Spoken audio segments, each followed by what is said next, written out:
What is up? It's Ryan, and before we start this week's show, I want to make a special announcement.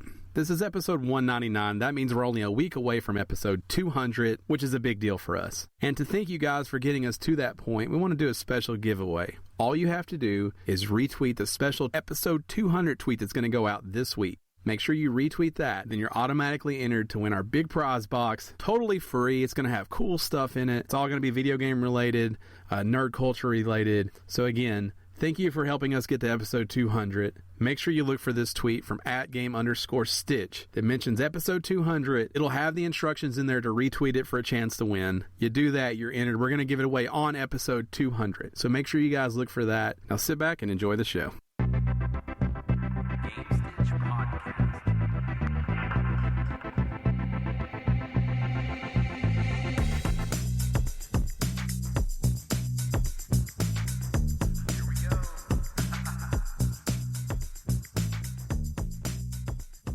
Welcome to episode 199 of the official Gamestitch Podcast.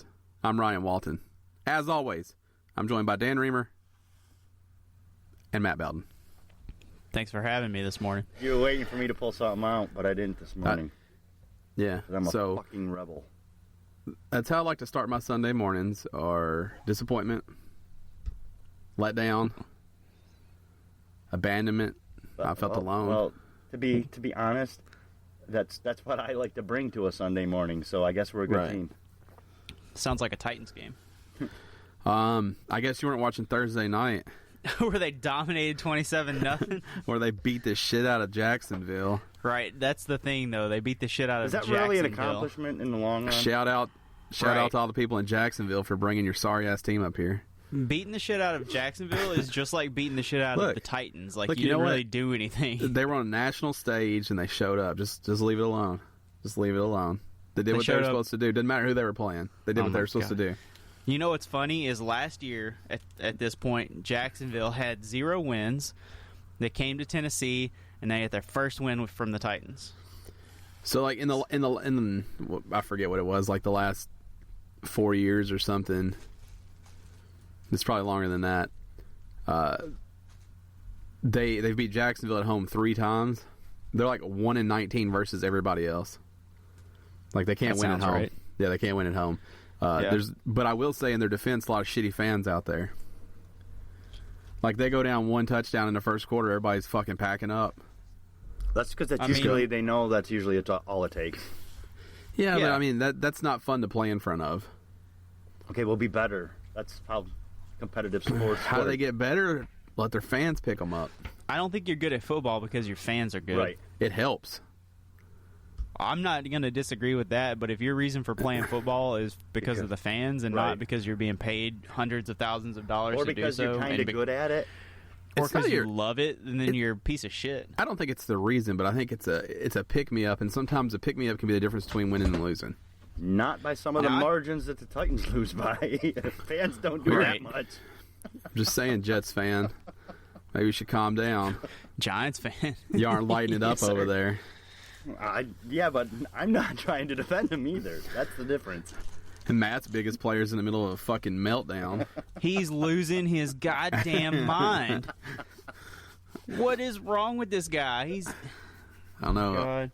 He's on fire in commercials. He goes out on the field and he's like, all I can think about is my baby mama and making my car payment this week. Like, get the fuck off the field, homie. I don't know, but when he hits the kicking thing with a helmet and it hits him in the face, that's karma at its best. That's real-time karma. It was fun to watch, though. It was fun to watch. That's what you want to happen to people like that when they act that way. Right, I can't wait for him to be out this week on a concussion. Instantly they got him a out smack on in the concussion face. protocol this week. Getting smacked in the face by his helmet last week. He's out with injured pride. No, seriously, he's out on concussion protocol, I bet. 2 to 4 weeks.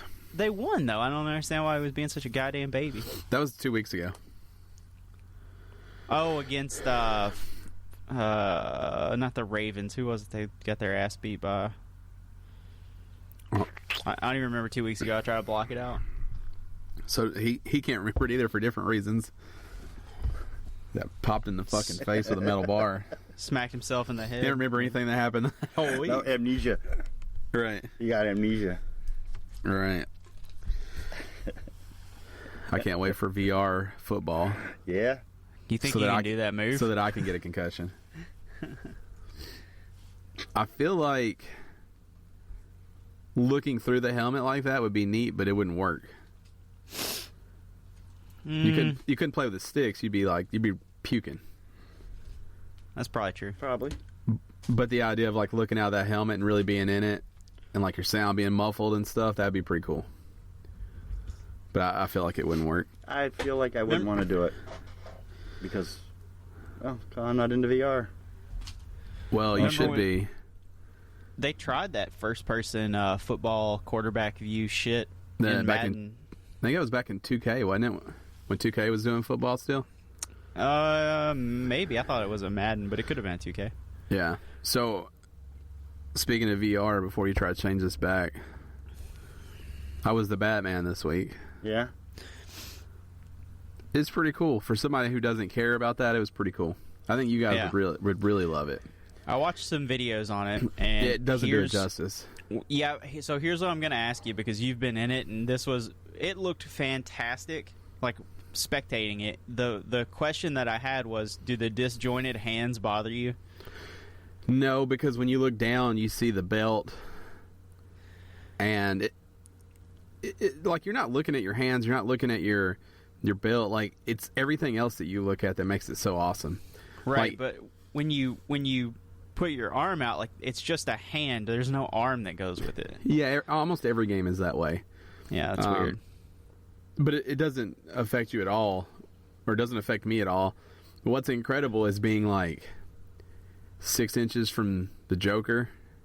Yeah. And being able to see him all the way around him and right up next to his face, like to have like him point a gun at you and you can look in the barrel. Yeah. It's fucking creepy. The elevator descent into the Batcave was pretty incredible. Like with the waterfalls, and you can see the road in and out where the Batmobile goes and stuff like that. It looks awesome. Yeah, but when the bats are actually like flying and there's depth, it's cool. Yeah. But you can just view the character models, and you can rotate them using like the computer. You call them up and you can put them in different poses and stuff. Like, that's the part I think that you guys would like really like, because you can lean all the way in, you can rotate them all the way around, and they talk and move and stuff while they're there, and it's fucking creepy. To be that close to them and to like see it, I mean, it's like you're there. I never felt like Batman because that's not something that interests me. But seeing, like, being in that universe was really cool. Like, seeing that stuff close up was really cool. Being in some of those environments was really fucking creepy. And the way it ends is pretty neat. It's super short. And of course that unlocks all the Riddler stuff, and it's easy to play. If it wasn't so long, it would be the perfect game to jump somebody in, but it's too long for that, but it's too short to be like a full-blown experience. Yeah. But it's unfortunate, because if that was like 15 minutes, it'd be the perfect game to show people, because it's really cool. But you could probably just pop it on and let people go down into the Batcave, because that portion there is, the first time it happens is really cool. The first time you put the first time you get dressed is really cool. There's also a mirror in front of you, mm-hmm. so I was shadow boxing as Batman was pretty cool. Yeah. Right. Because you do have arms in the mirror. Because I feel like that's what he does. And, he shadow boxes himself in the mirror. I should have recorded what I did when I was facing that mirror, because it got wild. The way that it starts up, where you like pick up the bat symbol and you put it on your chest, that seemed pretty intuitive. Like, they don't tell you what to do; you just pick it up and you can like. So when that came down on mine, like it's just the bat symbol there, and I look around and I'm like, huh.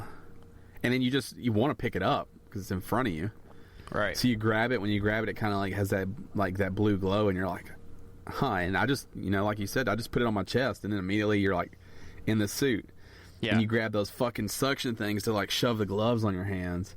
Yeah. Like it's pretty intense.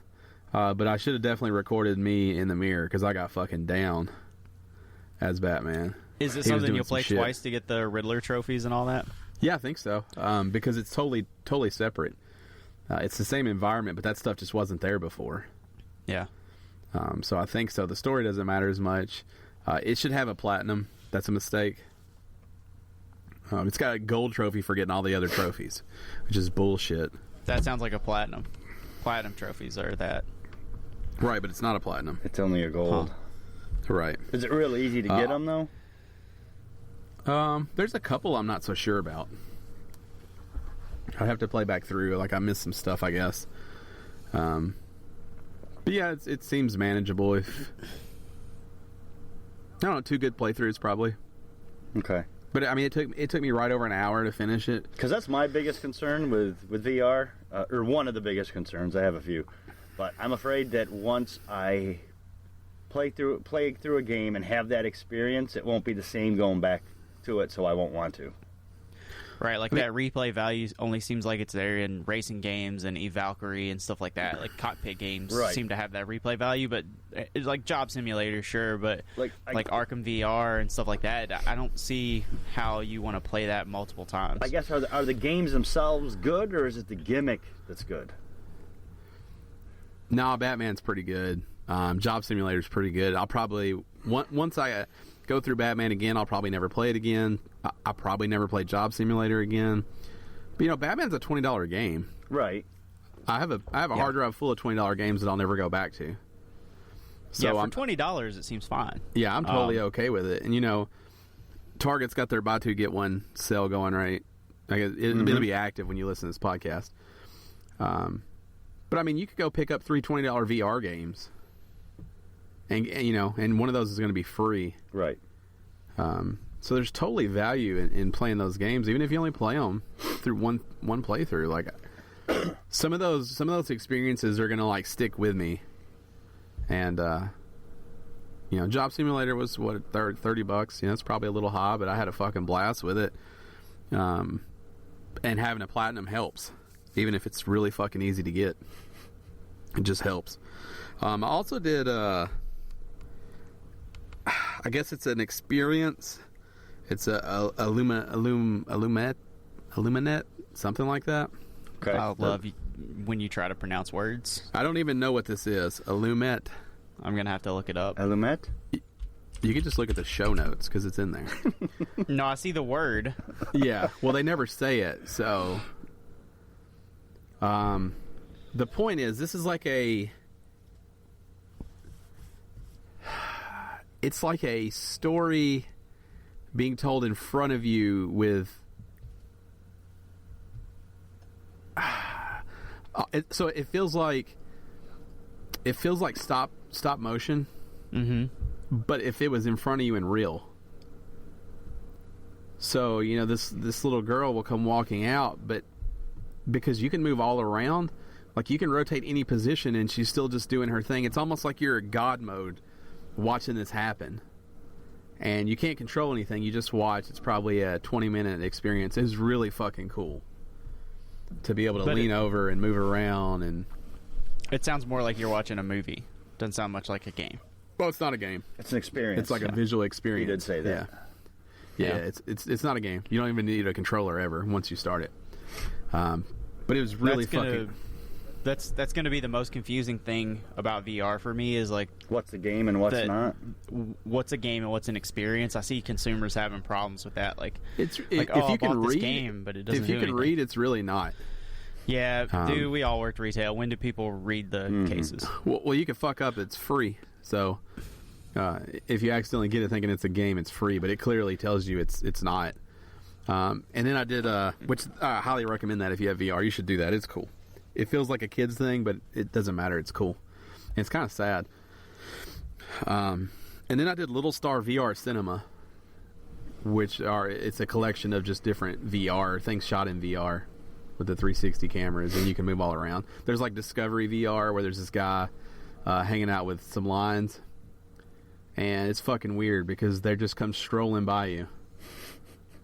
You said lions. I thought you said lines. I was trying to figure out like lines of Coke, lines of what? Right, lions. And you really get that scale though because you know how tall you are. Right. And when he strolls by you and he is like up to your fucking neck, you're like, okay, you're big. Yeah, like I don't like that anymore. Right, you're larger than you need to be. Now does it purr? Larger than I'm comfortable with. So Did you try to reach out and touch it? No. None of the video things I watch made me want to like reach out. There's one that's called Invasion, which is like a Pixar style movie. And it's neat because you're one of the main characters. You never see yourself, but you're one of the main characters. And the other characters play to you standing there. And it was pretty cool. It's neat to see movies done where you can just look all the way around. There's music videos and stuff on there that you can watch where they're shot that way, and it's weird in a music video to think you could just look wherever you want. You don't have to worry about where they're trying to get you to look. Yeah. So some of that stuff is pretty neat. But I just wanted to kind of check out some of that actual real video stuff.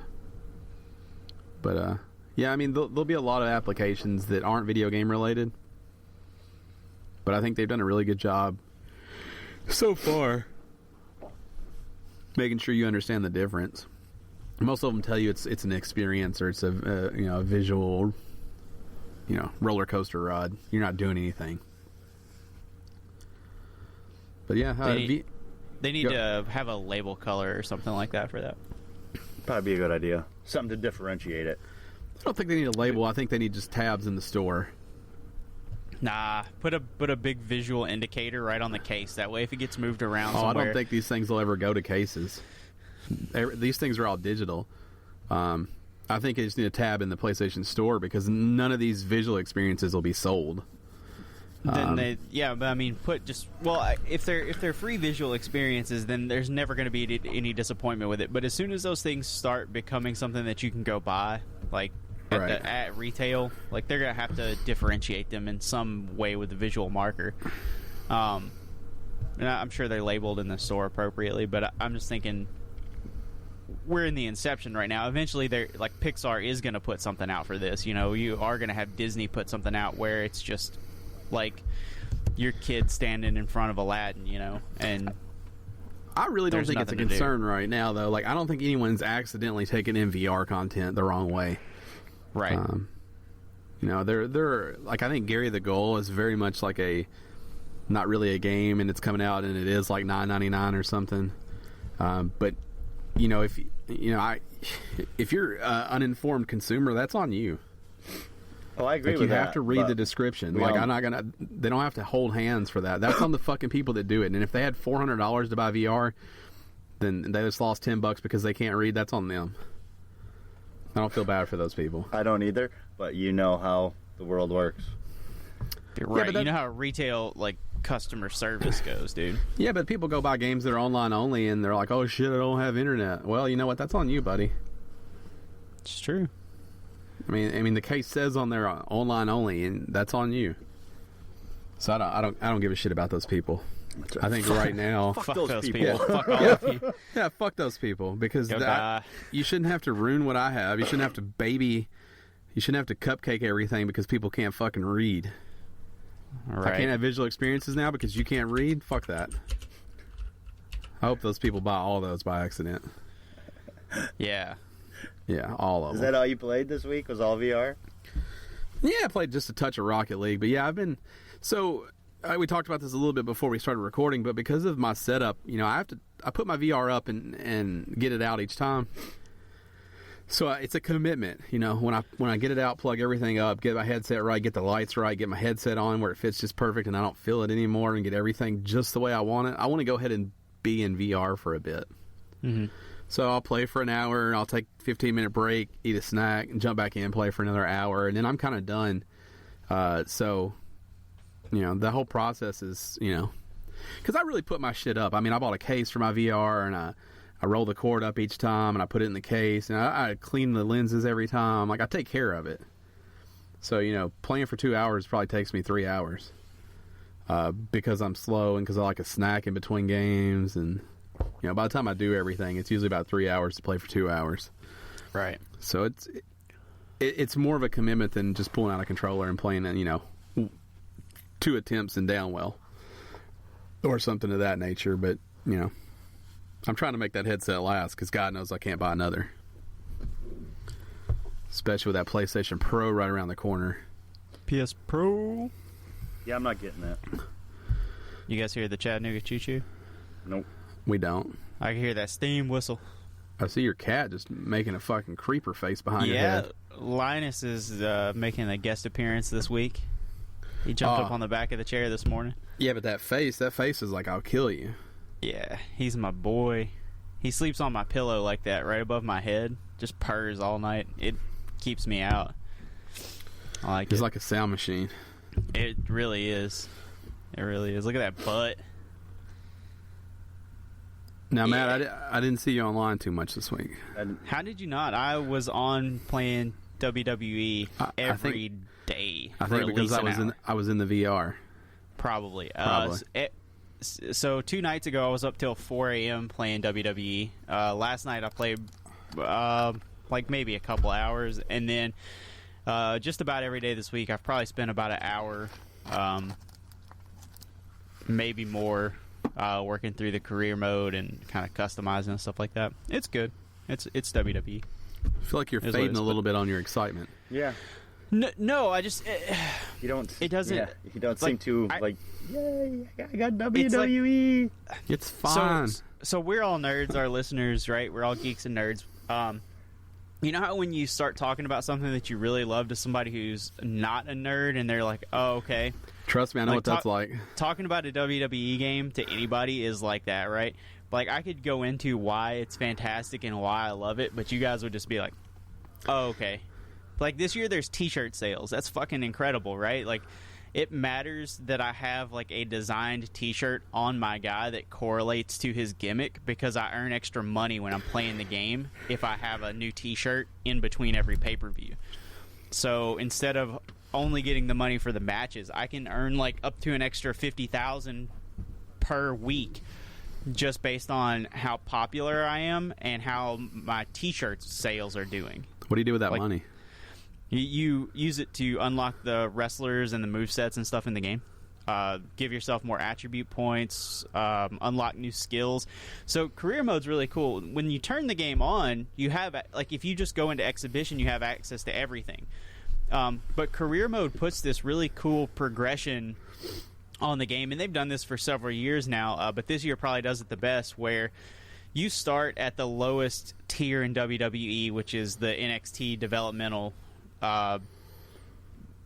program, and so you only have access to certain moves when you start. Your attire is generic when you start, and the more popular you get, the more money you get, and you can buy more, like, buy access to new moves, which basically means you can learn them for your wrestler. So where you may not have, so like the finisher that I use is like a really heavy clothesline, right? Like, you smack them with your arm real hard.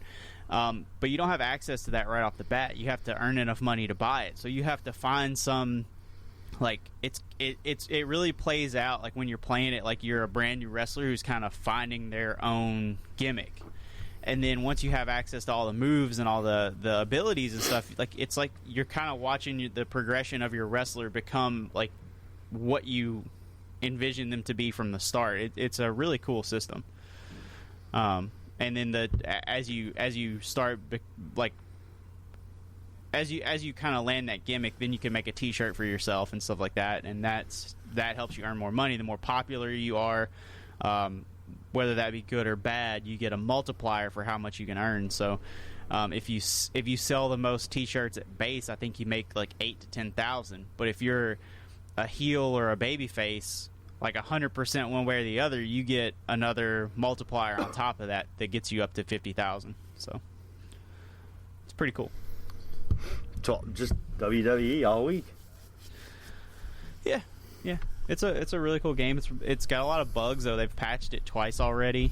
This is probably the buggiest year, but they have a lot of brand new things to change the game up in a 100% good way. So I expected some of it, and none of it's like game breaking or making it unplayable. It's just stuff that they gotta iron out.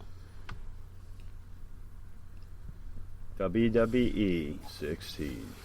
Yeah, I watched a lot of Let's Plays for Battlefield 1 this week. Think about getting that?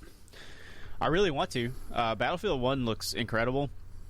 I've got a couple of live streamers that I watch on YouTube Gaming and Twitch, and so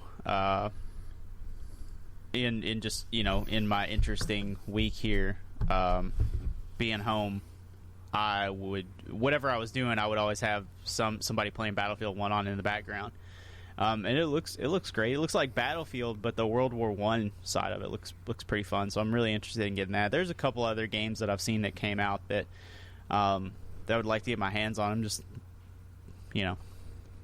not having the time with the new house. I barely have time for WWE, so.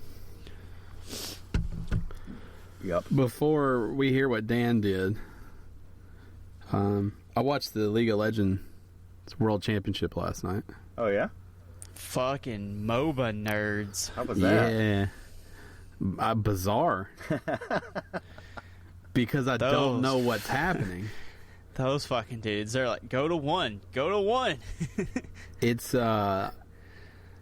intense. So they were at Staples Center, which they sold out. God damn. To watch these kids, and I do mean kids, play this PC, this personal computer game. And it was fucking wacky. It's so intense, and like things happen, and the commentators get pumped, so I know that a thing is happening. Right. Because if it wasn't for that, I would have no fucking clue what it... But then the crowd, like, starts cheering. Like, they showed up to see shit like that happen. Right. But I don't know what it is. Because I've never played. None of it makes any sense to me. They use the craziest words to describe anything. Yeah, and please don't write in and explain it to me, because I don't want to know. But they kept saying things, and I was like, what does that mean? They're like, get your silver scrapes ready. What does that mean?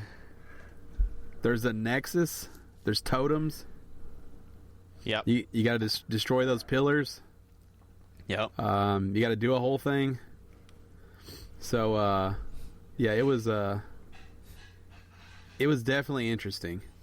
And I'm kind of glad I watched it to see the people kind of, like, for those people, like, it's a big, like, it was like watching the Super Bowl for those people. Like, they waited all year to see that shit. Like they flew in from all around the world. Yeah. To watch these little kids, and I do mean little kids. Yeah. Play this game. They have a coach. You know these teams have coaches? Yeah. It's just some other little kid. Now that's weird. Really? But you got to have that parent money to be able to play League of Legends. It's just like a 17-year-old that's a coach. He's in a suit. Yeah. You got to have that. You got to have that parental income where you can do nothing but play video games all day after you half-ass your homework. But and your parents can drop $30 to $40K a year on you because they got that expendable income. But let me really talk about the real problem that I saw last night in my first viewing of League of Legends. The two teams in the finals. Mm-hmm. Do you know the names of these two teams? No, but I bet they weren't as creative as they should have been. That's going to be your problem. All right, there was two teams. Let's start with the team that didn't win. Okay, the losers. All right. The losers. Second losers. The name of the losing team was Samsung Galaxy. Huh. I feel like they should be sued. No, they're Samsung Galaxy. Samsung like owns the team, like they bought the team name, and so they just named it the Samsung Galaxy. So the team that won is SK Telecom T1. That's stupid. So when you're trying to watch this very serious match happen in front of you, they're like, "Oh, Samsung Galaxy's got it pushing for the right side."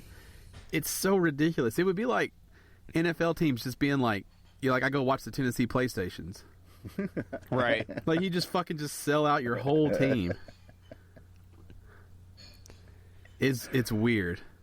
Yeah, it makes any sense at all. I'm not sure that I'm interested in that, but thank you for telling me all about it. Yeah, but don't you think they shouldn't, you should have sponsors, but it shouldn't be the name? Probably. No, I agree with that. That or you should be like the Nashville whatever is sponsored by Samsung Galaxy. These were the fucking Samsung Galaxies. Although, to be fair, have you ever asked a little kid to name a dog?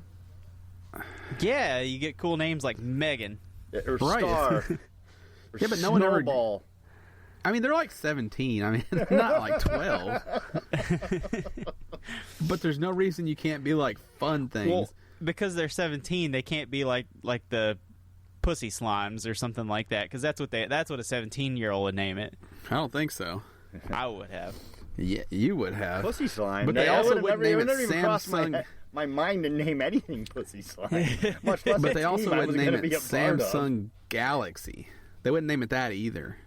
Sure, I that's mean, true. they probably would if it pays for their college. They'd be like Team Sony Bravia coming up the side here. Yeah.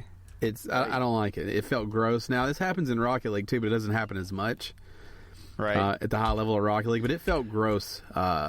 Every time they would get so pumped and they would announce like a mega corporation's It product. just like pulls you out of it, right? Yeah, it was just kind of felt just disgusting. And they got like Samsung logos all over their fucking sweaters they're wearing. Sweaters. It was just weird. Yeah, they had like sweaters on. Like One of them had like cardigans? Letterman jackets. Like cardigans? No, like Letterman jackets. yeah, they had Letterman coats. But the team that won did. The Samsung team had like these gray like they were just fucking like gray sweaters. Like ugly Christmas sweaters?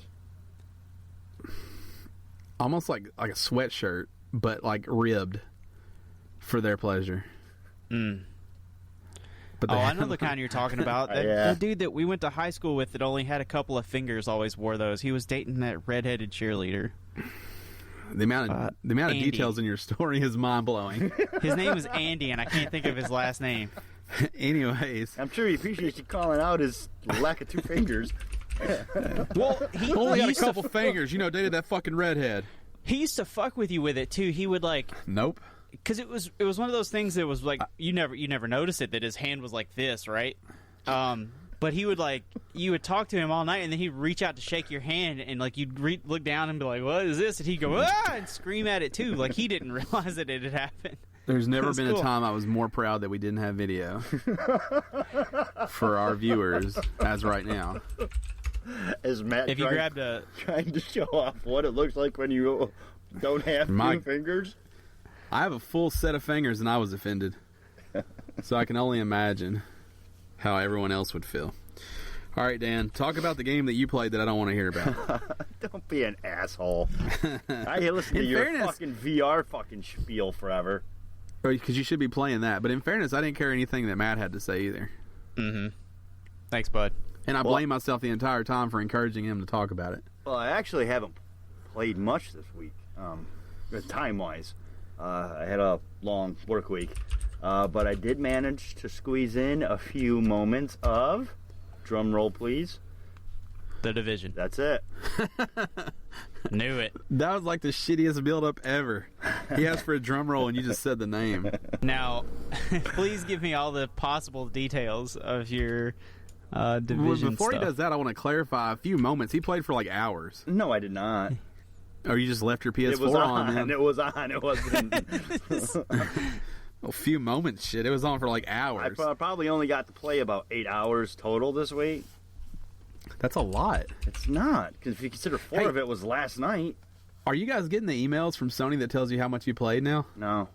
No, that's brilliant, though. Yeah, I get these emails from Sony that tell me like how many hours I played online for the month of September. Really? Yeah. I haven't gotten any How of do you those. get that? Kind of pisses me off. I don't know. They just send it to me. It bothers You me a have little to bit. sign up for that through the... No, I didn't sign up for Network? anything. Oh, how odd. But anyway, update 1.4 dropped this week.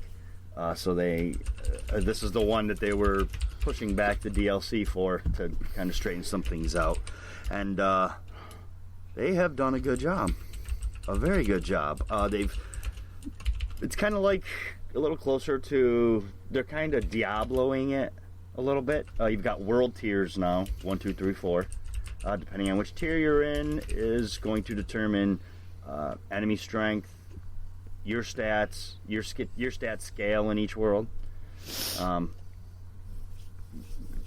gear, enemies, caches, things like that. So it really kind of evens the playfield and can kind of put maybe some of those people who, got sick of it or whatever to Nice. come back to it and kind of find a spot for them to play. They've done some rebalancing issues. Some of the coolest things they've done, though, honestly. Oh, they've created cache, so you're constantly getting new gear that's actually good, which was a big problem for the Division for a long time. They've made some really cool AI switches. Just as an example, I know neither of you have played the Division, but you have these guys who they're called cleaners. They have flamethrowers, and they have the fuel tanks on their back. Oh, yeah, those guys. Is it like Lethal Weapon 4 where you can shoot the fuel tank and kill them? Yeah, you've always been able to do that. But now, what's very good, and but they would just stand there and scream, and It's what I would do too. Right. But now, what they've done with some of the AI switches, and this is just one example, is say if you shoot it and the tank starts getting ready to blow up, that AI character will actually bull rush the closest teammate on your team or you, whoever's closest. So That's fucked if up. they're going out, they're taking you with them. Right. It's just little things like that have really made a huge change to the game. It's actually, if you look on Reddit, was like it was just a fucking Division shitstorm for such a long time. But a lot of people have a lot of good things to say about this update, and they've done a good job. That's because at this point, the only people left are the positive people. That's right. Okay. No, there's a lot of people that have updates. talked about coming back. They've heard that the update was good and have come back. You can never go back. Speaking of updates, any word on that No Man's Sky update? No, it's still MIA. I thought about playing it last night. Real quick, as far as the Division goes, just want to let you know that so far this year, I have played 227.3 hours. For just the Division? Just the Division. Right. Where did you get individual stats? It's on the Division tracker. Oh. Where did you guys get any of this information? TRN, Well, that's some yeah, it's that's some an app. Division bullshit. Division yeah. tracker. So for the month of September, I played 61 hours of online multiplayer. An hour That and sounds an hour and terrible. two trophies, it says. I mean, if you think about it, 61 hours in a month. And you only got 2 trophies in that amount of time? Yeah, it's not right because I popped the platinum. Maybe that was in October. Yeah, that's probably right. I only played Rocket League. Right. All of October. This is September. So Yeah, the reason you guys aren't it's a month seeing behind. it is because you don't read the PlayStation emails because it's at the very bottom of the one that was new free games on PS Plus. I don't get the PlayStation emails, bro. Oh, really? well, I Dan do, does. but I missed it. Yeah. Son of a bitch. The other one that I got, I think it's total hours spent playing. This one was interesting too. So total trophies earned 2,630. Total gameplay hours 6,976 hours. I don't know if that's lifetime PS4, lifetime PlayStation products online, like lifetime like PSN maybe. Because the trophies are lifetime. Right. So across all platforms, almost 7,000 hours.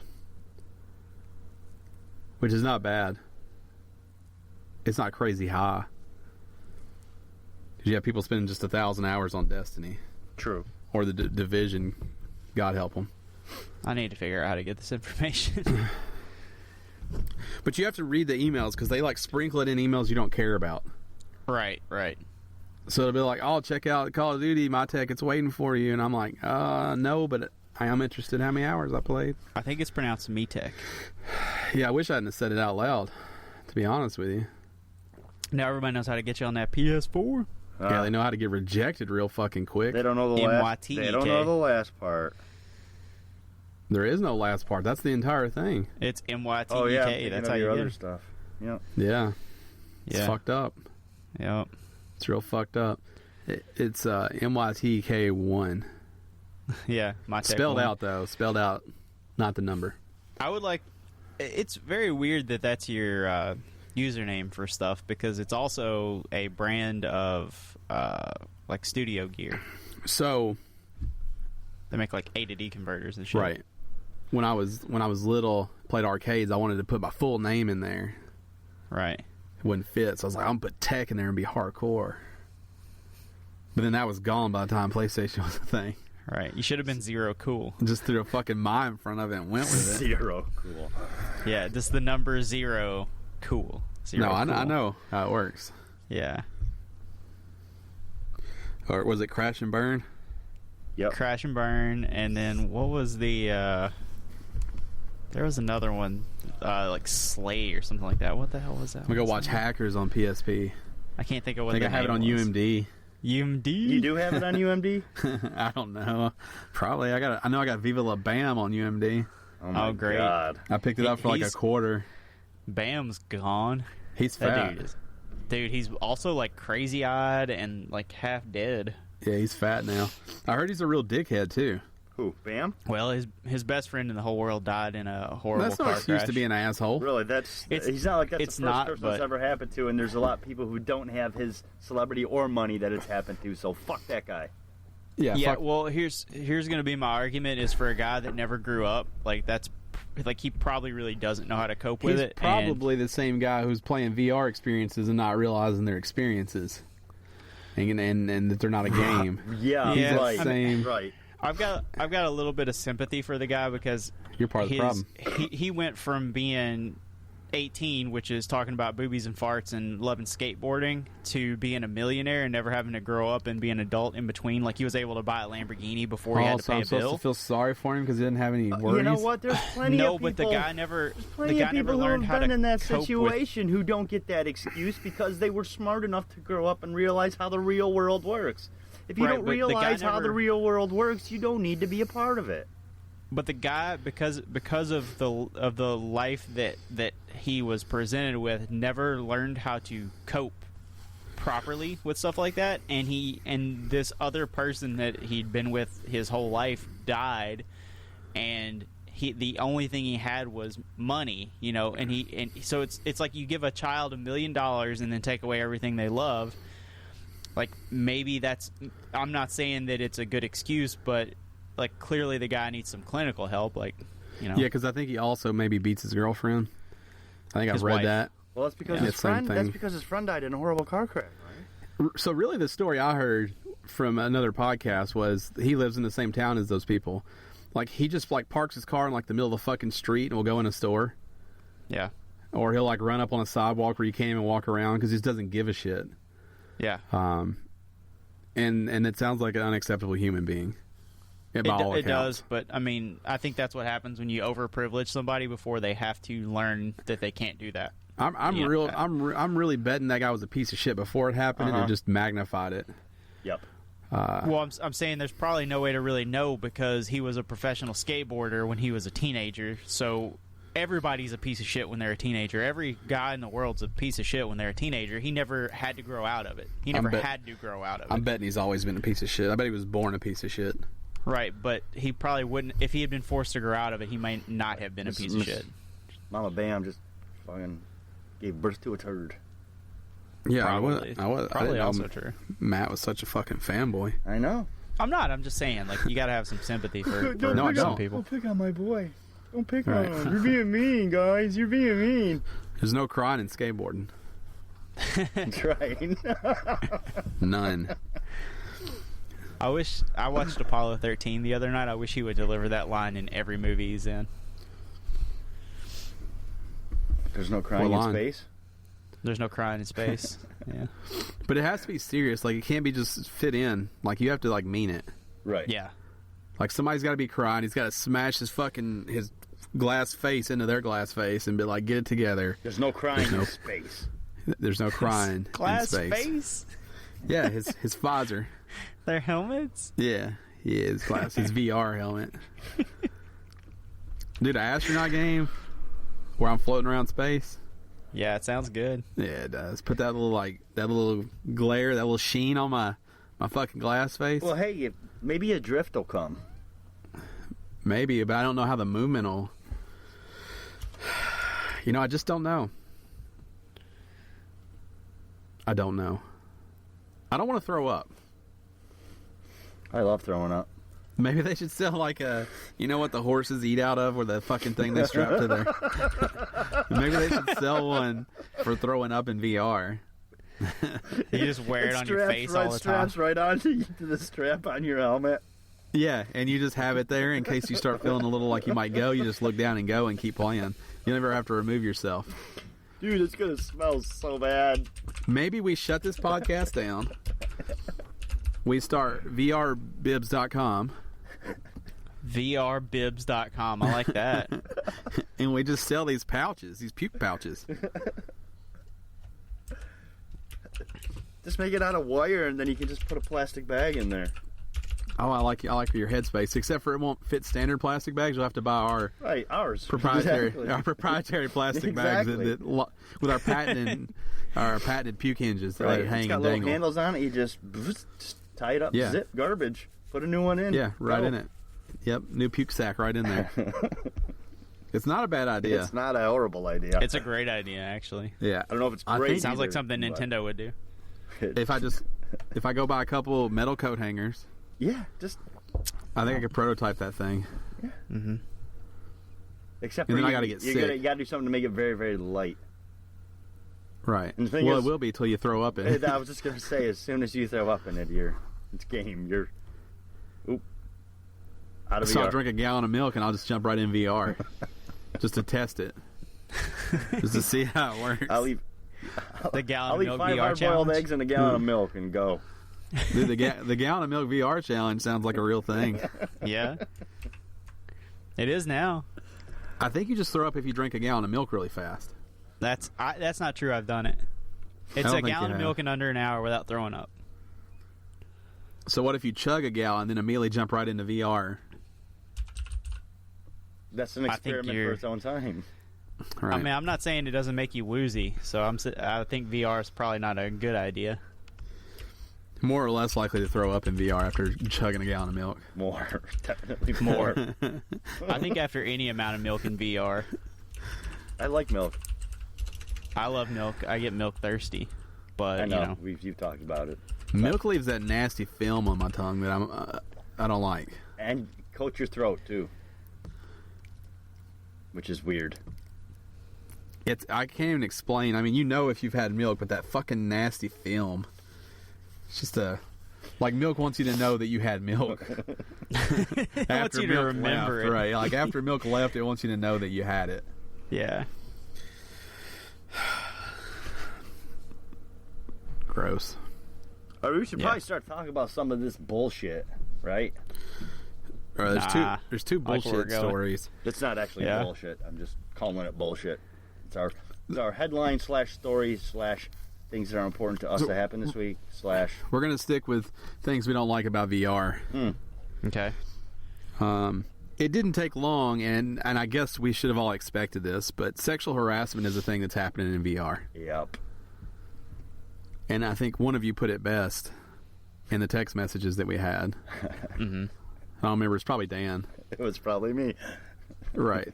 And I don't remember the text message because we had too many this week, but it's basically like, leave it to the human race to fuck up everything cool. Right. Yeah. Which is, I mean, VR is the perfect platform for people who don't normally play games to play games. Except for now you have those people. Right. It's super unfortunate that those people exist that can immediately not just ruin that experience, but ruin the whole thing for you. Like, those people are never going to want to play VR before if that was their first time jumping in. So the specific story I'm talking about was over on Kotaku. If you want to check it out, it's called VR Developers Add Superpower to Their Game to Fight Harassment. So harassment's a thing that's happened on several games, but this one was cool because the developers realized the issue and immediately corrected it. Yeah. Mm-hmm. The game is called Quiver, which is a great game name because the V and the R are capitalized, which look real good in there. But it's basically this archery style thing where you wander around shooting, and this lady jumped in there, and I'll just, the story's long, but you should definitely go read it. But basically, she jumps in there, never played VR before. Immediately, some stranger, I'm not going to say his name because I don't want to give him a shout out. Mm-hmm. Rolls up to her, and you don't have a body in that game, but he starts groping as if she does. He knew she was a woman because she was using a headset to speak so he could hear her. You could hear. Yeah, there is no gender in that game because you don't have a body. You're just a floating head and some hands. So he immediately started groping her. She yells for him to stop. He chases after her. He keeps doing it. It makes it more inappropriate. She writes a story about it. Then the people who made the game see the story, and they're like, well, fuck that. That's what's wrong with people. We didn't mean for this to happen. Right. People suck. Right. So they put a personal bubble around every single person. So when you roll up to them and you try to grope them, your hands disappear. Which is a good start. But they also gave you the ability to make anybody disappear, which is super cool. Somebody's being an asshole, somebody's doing something gross, just look at them, pull in both triggers on your controllers for your Vive, and they're gone forever when you play that game. You just don't see them during that session at all, ever again. Yep. They don't see you. You don't see them. Yeah. And I think developers really need to think about that, because people suck. And this is probably a good time for everybody to get this lesson, so that, this brings creepy to the extreme. And I kind of hope that this guy gets shamed for being a weirdo. Yeah, I found the text. 100%. I found the text. The exact text was, it starts out. I said, apparently sexual harassment is a big problem in multiplayer VR. Ryan said, seems right. And I said, leave it to the goddamn human race to take something innovative and cool and completely fuck it up as an experience. Right. Well, this is how, and I don't mean this in a, this is how gaming always goes to, blanket statement everything, but this is one of those things that I don't think there's ever been a new gaming technology that involved multiple people that there wasn't a sexual harassment problem immediately. In any stage of my gaming lifetime, I don't know if you guys have the same experience, but I remember, the first time that I remember playing multiplayer was on PC, multiplayer across a network, across the internet. And if a girl was playing and she let on that she was a girl at all by way of her name, by talking, just anything like that, it was immediately the most absurd, inappropriate things that you could think of until that person until she decided to leave, or until she was able to block everybody. It's always been a problem, all the way back to the late 90s. I can't remember a time when it wasn't a problem. Xbox Live, as soon as if you heard a girl's voice, every guy in the room would start on with, oh, girl, how big are your boobs, stupid shit like that. But this is the next phase of that. Right now we have VR. Now we have this virtual interaction. People are gonna do this again, and it's disgusting. But it has always happened. Yeah, so when we used to work at GameStop, we started playing with people we worked with. Mm-hmm. Dan probably remembers. Somebody we played with most of the time wouldn't talk because PlayStation didn't have party chat back then. Right. Yeah. And because people did immediately get gross with it. Yep.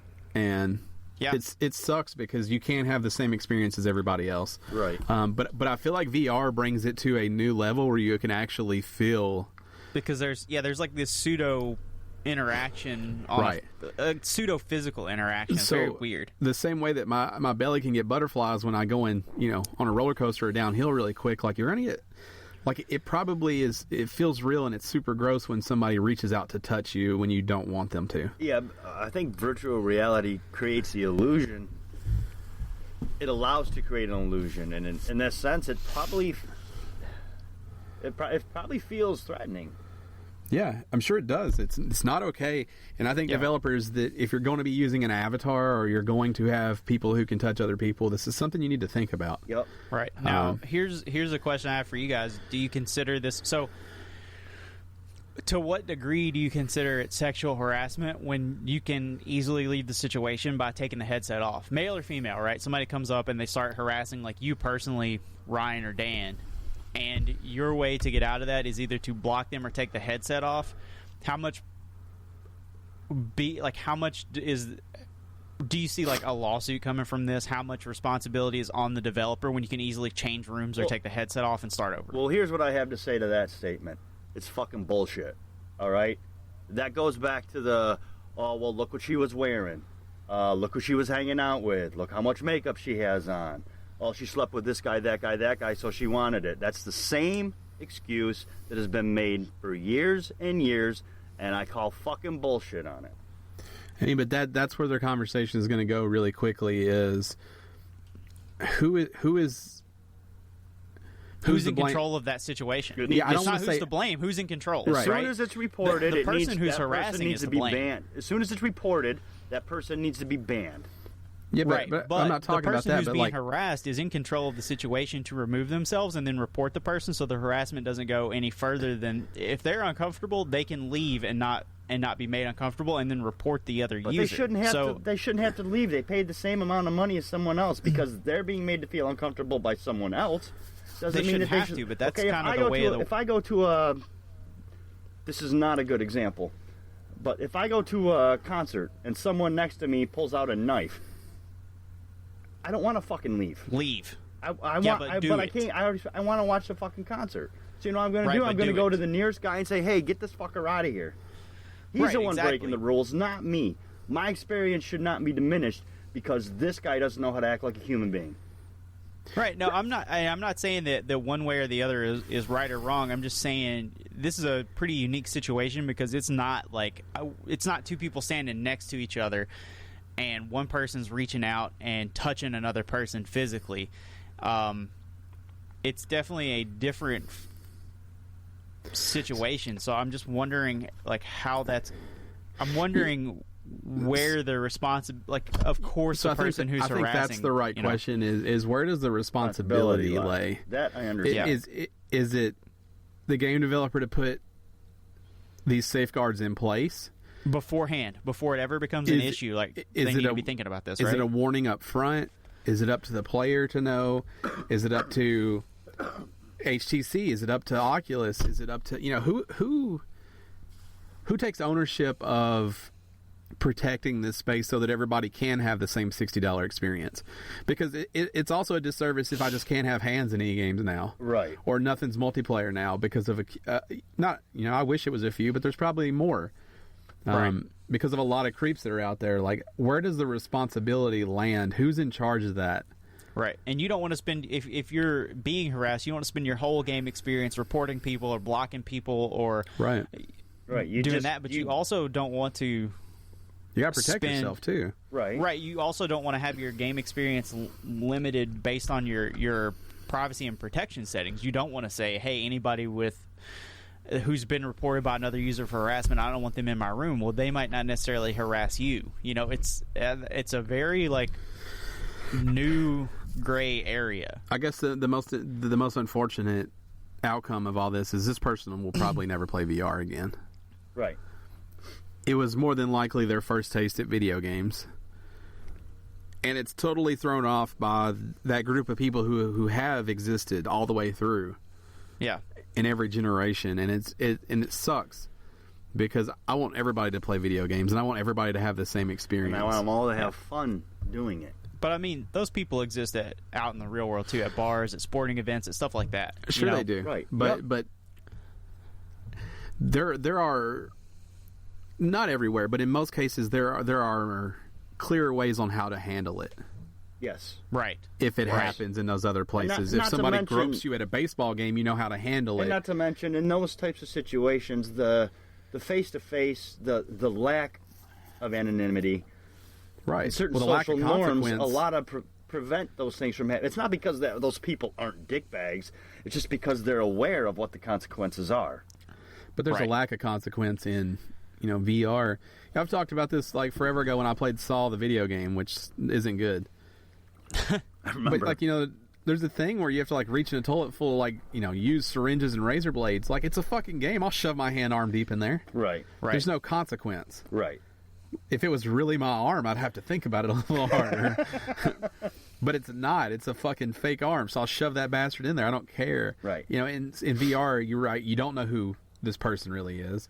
He won't get in trouble in real life, or so he assumes. There's no consequence to him making somebody uncomfortable. Right. I mean, clearly about the only consequence would be that you either can't interact with this player or you're banned from the online experience of this game. That's really the only two consequences they can take, because I don't know that harassment to that, can you, take VR out of the equation. Can you press charges against somebody for harassing you while you play Rocket League? Because I think VR falls into the same category of that. So you can press charges against someone who harasses you online. Right. So I don't know, and that's probably a bigger question. And what does this become? I think is this an actual I think harassment? A lot of the problem comes down to the anonymity. You don't know who that person is. You have no information on them. Now you've got it just becomes a huge money pit to try to But should this person be charged with harassment? Or should they just lose the ability to play the game in that manner so that they're able to harass other people? What's the appropriate step for that? I don't know, because I would assume, not having been in the situation, the feeling was very real for this person. Right, but it's not like there was no actual threat to the person. There was no but it could real life emotionally, threat. Yes. It could emotionally, have repercussions for years. Right. I agree with that, but I think that I don't know. Yeah, I don't either, and I don't think there's an answer. I don't think we could discuss all day. I don't think there's a right answer. But we don't have a right answer now. We all have our personal opinions on it. Yeah. Is it fucking disgusting? Yeah, 100%. Should that person personally? Yeah. Fuck that guy. Fuck that guy. Fucking guy, girl, whoever it is. Right. Fuck that person. Yeah. Like, if you're going to harass another gamer who's trying to relax and enjoy something, if someone like that is going to do that in a video game just out of nowhere, they're probably going to do it in real life, too. That motherfucker is a scumbag in real life and needs to fucking be punched right in his fucking face. More than once, repeatedly. Right. And then stabbed in the eye with a fork. That's a good point, Matt. We don't know who the other person was. Could have been a girl. We don't know that it was him or her. We assume it was guy on girl, but it could have been girl on girl all day long. And that's part of the problem too, is that we automatically just assume that's how it works. Yeah.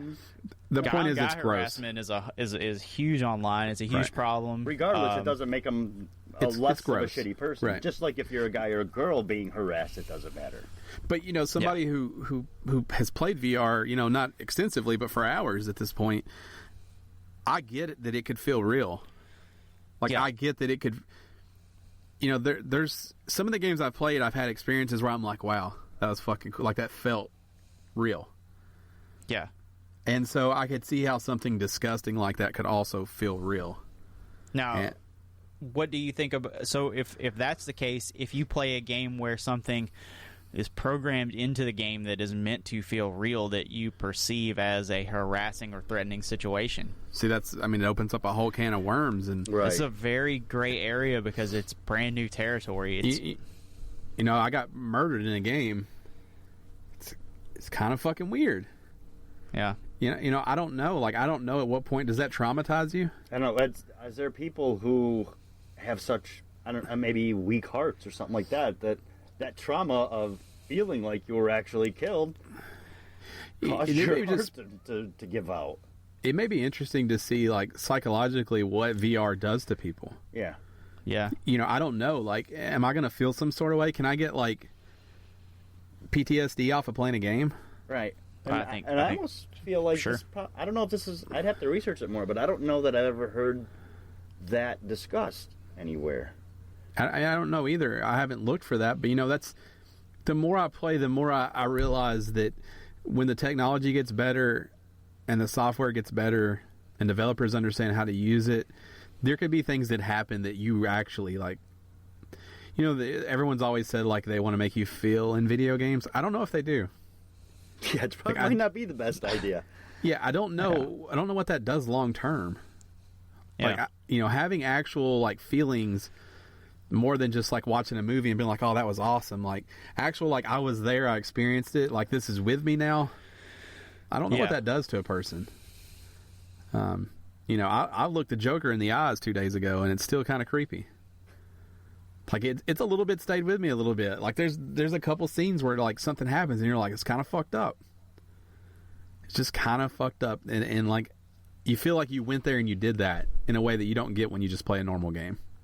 Right.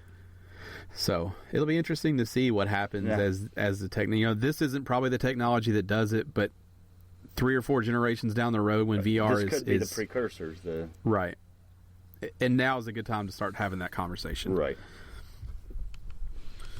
Any last thoughts? Mm-mm. Just be cool, people. Yeah, if any of you out there, don't be these assholes. And I don't think that's the audience we have. But if you are, like, just be cool. Think about your mom, your daughter, your sister, your brother, your dad, your whoever, little cousins. Yeah. Think about somebody that you care about. Yeah, and then put them in an awkward situation they can't control. I mean, there's been times, this is way back when, but when I was online, where I purposely stuck up for somebody to draw all the attention to me. Yeah. So that they would just leave her alone and let her play. And if you're in the situation you hear it, you should also be that hero. You should be the guy that goes so hard at that other asshole that he forgets about her or he quits, right. Or he forgets about him or he quits, or she forgets about him or she quits. Like, whatever it is, you should drive that person out. As we've already discussed that it's a new gray area, so nobody's really sure how to police it yet. Well, maybe it's up to us, the other gamers, the rest of the community, to start policing these things and taking a stand. But to Matt's point, it's almost normal, which is super sad. Yeah. Like, it has been in every form of gaming as long as you've been playing. Right. But I've never played a game where a community didn't form or that shit didn't stand either. Right? Like, it happened, but eventually that shit is done with because people are cool to each other eventually. I've also been a part of it where you're in a room and something happens and somebody comes unfucking glued at that person. Right. Yeah. Where they're like, I'll get banned from this whole thing as long as they know you're a piece of shit. Right. Right. Like, it stopped being about me and it started being about you, and where everyone's going to know what kind of dirtbag you are. I'll quit my job and spend all day making sure everybody online knows you're a dirtbag. Right. And that kind of attitude does make things like this go away, because a lot of times it's a kid or it's some BAM. It's somebody who never grew up. Oh, BAMF. Yeah. not BAMF. It's BAM. Viva la BAM, who never had to grow up. Margera, yeah. Yeah, who never had to grow up. Yeah. And they just sit at their house being an asshole because they think it's funny. But it's not funny. Yeah, I mean, it really is that. It's the first time that you get to go outside without somebody holding your hand, Right. And you immediately go out there and just start busting car windows and slashing the world tires. is your oyster. Right. You say whatever you want. Like, I'm here to fuck shit up. Right. Been waiting my whole life to offend a minority. Here we go. Right. Online's a great place to do it. Oh, they don't know who I really am? Perfect. Right. Even better. I can make my voice sound like a robot? I'm in. Yeah. I don't know. So, yeah, I hope that as we're the gaming generation, right? It's gonna grow up. It's gonna die with us. Not like 100%, but it's gonna be something like what we know games to be will be different when we die. But the way that we grew up playing them, like we're like the benchmark for where games are going. So I think that as long as we're able to in the way that we play now set that precedent for what should come, I think it'll correct itself. But I mean, it's always been there, so I don't see it ever going away either. Just treat people right. Okay. Most people know what someone should be treated like. Just do that. Just like you would in real life. Even though you're in a video game, treat people right. Right. Pretend like it's your boss. Word. Yeah. Unless you hate your boss, in which case, treat people right. Word. Right. This next story is a strange one, and I had planned to spend more time talking about it, but we went a little long on the VR.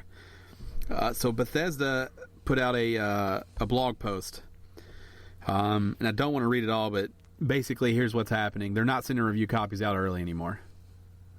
They're doing what they did for Doom. They're sending it out a day before it comes out. They're going to do the same thing for Skyrim Special Edition and Dishonored 2. Their excuse is that they want everybody, media, influencers, YouTubers, and consumers to all experience it at the same time. This has made a lot of people unhappy. A lot of your big organizations are now banding together and saying, we won't review your game then. Good. The problem with that is that, the first line at the very first line of this blog post is, at Bethesda, we value media reviews. And of course, your media outlets are saying you obviously don't. Well, they're saying, with all due respect. Right. We don't give a fuck whether or not you review our game. Right. So I do think they were smart in the sense that they did it with Doom, knowing that Doom was a kick-ass game. Mm-hmm. They did it to set that precedent that we can release a game without review copies being out there that is going to be good. Just because we don't send them out doesn't mean the game is bad. Because that used to be the old thing, is that you didn't send it out if it wasn't good. Right. So they set that, and now, they're gonna keep to it. The problem is, this post is out there. You're saying you get it a day before, but then you do have influencers on YouTube who've been playing this game for 2 weeks, who received a copy from Bethesda. And now you get into the gray area, with those influencers. You say, here's the game early, here are the things you can't talk about. Does that then become advertising? I mean, I think what they're trying to avoid is the day one review or the day before review of this game's a 6, this game's a 7, this game's a 5, this game's a 4. But if your game's a 10, don't you want that? I mean, I think you want an honest review of your game no matter what. That's why you're sending it to people to review. That's why you're sending it to Let's Players and influencers on YouTube. I kind of got something different from this. I got this thing of if you're so the way that this press release reads, if you're so concerned with what the review score is, don't buy it the day it comes out. Wait for the reviewers to review it, see what they think, and then go buy it. Make an informed decision, just like you would just wait a couple of days. And that would be fine if that was the case. But some people do have it. Some people did get it from Bethesda. Well, I think with this press release, we're going to see that it stops. I don't think so. I think they're controlling their message. And that's what feels gross. That's what IGN is having a problem with. That's what GameSpot's having a problem with. It's not that, we're not getting it 2 weeks early, the review won't be ready day one. They do have a problem with that because IGN released their some of their statistics. Like, people don't read reviews after the game comes out. Like, they read it before it comes out because their traffic is almost nothing after a game comes out. So it will hurt views, but I think the bigger problem is that some influencers are getting it, and they do get a sheet of paper that says what you can and can't talk about, and what you can't diss, and we know this is broken, you can't talk about this. Like, at what point does that stop being an honest review of that game or honest account of that game when you get a list of things you can or can't talk about? Yeah, I mean, I see your point. I just don't see it progressing in that nature. I see that being like the last phase of the way it used to be done. And it's going to ramp down and then become this. I just wish they would have said, starting with Dishonored 2, this won't happen. This is exactly how it's going to go from now on. Because to tell GameSpot you can't have it early, but then to give it to Joe Blow over on YouTube with a list of things he can't say, like, that doesn't add up. Yeah, I think that I don't really know what the strategy is with this, but I don't think it's such a bad idea. No, I don't mind reviews coming late. Like, that doesn't bother me. I'm actually in a place where I'm trying not to buy games the day they come out, and this will help. But I just don't like I don't like influencers. That's really what my problem is. As much as we're in the market to become that at one point, hopefully, I don't like that. Feels gross and disgusting to me. At the point where you take a list of things you can't say, right? When it can't be an honest, right? Where you can't. Say what you like. You can't influence the market honestly. I have no problem with a guy who is a huge viewership, millions of followers, and them saying, "Hey, try our product. If you like it, please tell your people about it." I have no problem with that. What I do have a problem with is you can have our game early if you put a 20-minute stream up by this date. Right. You don't say these things. You do say these things. You say the release date 3 times, but we're not going to pay you for it. There's no money. We're not working together. But you have to do these things if you want the game early. You want the game early because it's going to get you more viewers because you're the only guy that has it. Right. So you're in a position where you kind of have to take it. But if you take it, then you're making a deal with the devil, and you have to then follow the rules. Well, I think what Bethesda's doing there is by telling people what they can and cannot discuss. If you're let's say you're a Let's Player, right? You give somebody a copy of Dishonored 2, and then Bethesda says, "Hey, here's what you're not allowed to say that you personally think that the mechanics for the game are awesome or they are flawed. Like, you can't say one way or the other, but what you can say is this is what the mechanics are. You can make neutral statements about the game. I think that what you're trying to do in that instance is simply demo your game to a population in a way that does not lean one way or the other. But with muddy instructions like that, I feel like you end up saying nothing because you're not sure which those fall under. Can I say it's loose? I don't know. Well, the idea is not to influence the market one way or the other. It is simply to show the game. But, right? I don't think that is the point. I think it is to influence. I mean, influencers, no one wants a negative influence. When they send their game to influencer, it's not to make people not like it. Right, but not having a negative or a positive influence, you allow the audience to draw their own conclusion. You're not inferring one way or the other. They don't want you to draw your own. They want to tell you what to think. That's what you want. That's what I want. That's not what they want. They want you to go buy their game. I'm just trying to think about why they would do it this way. I don't think, because to me, not giving a copy to IGN and having a review out 2 weeks ahead of time, that kills your sales. To me, that kills your sales more than telling an influencer what they can and can't say. If IGN gets a copy of Dishonored 2 and they put a review up 2 weeks in advance to say that Dishonored 2 is a 7, that is a game that will sell. That's a game that will sell copies. If IGN's going to put a review up 2 weeks early that says that game is a 3, it will hurt it a lot more. Mm-hmm. It'll be on the cover of a magazine somewhere. It'll still hurt it, though. And it won't hurt it as bad as having to wait. I mean, some of these people have 20 million people watching their videos. That's a huge fucking audience watching their videos. A 3 or a 4 review score won't hurt as bad as people buying it all on day one and then having an outrage on the internet about why were we not allowed to know that this game was bad.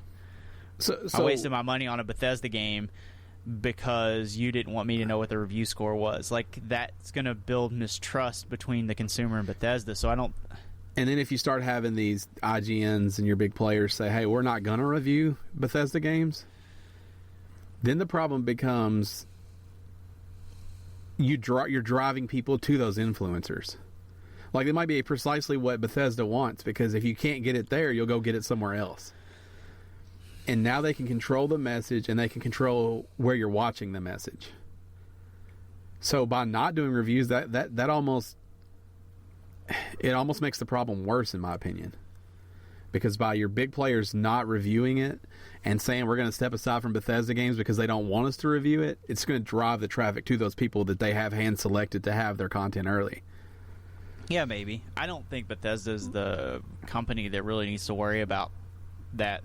Bethesda puts out pretty awesome games all the way down the road. I think if you start talking about somebody who's like not under the 2K umbrella, you start talking about it's good enough for one person, it's good enough for everybody to do it. Right.